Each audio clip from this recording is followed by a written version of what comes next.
আলাইকুম, কেমন আছেন সবাই? আজকে আমি কথা বলবো মার্কেটিং নিয়ে। মূলত বাংলাদেশে এবং অন্যান্য যে সকল দেশগুলো আছে সেগুলোর মধ্যে সবচেয়ে বেশি জনপ্রিয় এবং পপুলার একটি মার্কেটিং সেক্টর হলো ফেসবুক। ফেসবুকে দুই ধরনের মার্কেটিং করা যায়। ফার্স্ট ওয়ান হলো পেইড মার্কেটিং, আর সেকেন্ডটা হলো ফ্রি মার্কেটিং। এখন পেইড মার্কেটিং কোনটা? পেইড মার্কেটিং যেটা হলো সেটা ফেসবুকে আমরা যখন অ্যাড রান করি বা অ্যাড ক্যাম্পেইন করি, বুস্টিং করি, সেইভাবে জনগণের কাছে, মানুষের কাছে আমাদের পণ্যটা, কাঙ্ক্ষিত পণ্যটা পৌঁছে দেওয়ার জন্য ফেসবুক যে কাজগুলো করে থাকে সেটাকে মূলত ফেসবুক পেইড মার্কেটিং বলা হয়। যেটাতে আপনার ডলার মানে ডলার খরচ করতে হবে অনেক বেশি পরিমাণের কিংবা কমের।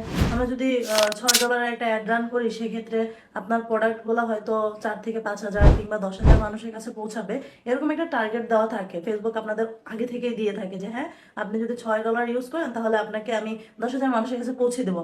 এবং এই 10 হাজার মানুষের মধ্যে আপনি সুন্দর কনভারসেশন করলে না হলেও আপনার একশো একশো মানুষ আপনারা পেয়ে যাবেন যারা আপনার প্রোডাক্টটা কিনতে চায়। ঠিক তেমনি আরেকটা অপোজিট সাইড হলো ফ্রি মার্কেটিং। এখন ফ্রি মার্কেটিং কিভাবে করবেন? ফ্রি মার্কেটিংটা মূলত সুন্দর মতো আপনার একটা ফেসবুক পেজ খুলবেন। পেজ খোলার পর এটার কভার, প্রোফাইল পিকচার সবগুলো দেওয়ার পরে আপনি বিভিন্ন প্ল্যাটফর্মগুলা, যেমন অনেক গ্রুপ আছে, আপনার প্রোডাক্ট রিলেটেড অনেক গ্রুপ আছে। যদি আপনি ডিজিটাল প্রোডাক্ট সেল করেন কিংবা আপনি ফিজিক্যাল প্রোডাক্ট সেল করেন, যেই প্রোডাক্টগুলোই সেল করেন না কেন, সেই প্রোডাক্ট রিলেটেড বিভিন্ন গ্রুপ আছে।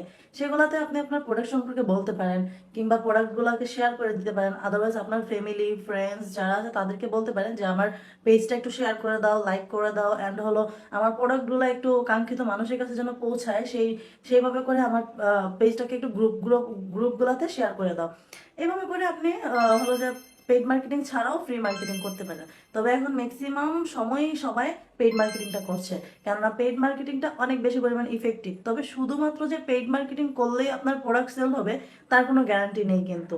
কেননা পেইড মার্কেটিংটা একটা মাধ্যম মাত্র, কিন্তু আপনার সঠিক টার্গেট, সঠিক অডিয়েন্সগুলো যদি আপনি না নিতে পারেন, সঠিক একটা ডিজিটাল মার্কেটার কাছে যদি আপনি না যান, তাহলে আপনার প্রোডাক্টগুলো কোনোভাবে সঠিক অডিয়েন্সের কাছে পৌঁছাবে না। তাই আমি আপনাদেরকে সাজেস্ট করবো, যারাই প্রোডাক্ট নিয়ে কাজ করছেন, বা ডিজিটাল প্রোডাক্ট হোক কিংবা ফিজিক্যাল প্রোডাক্ট হোক, তারা সবার আগে একজন বেস্ট ডিজিটাল মার্কেটার খুঁজবেন।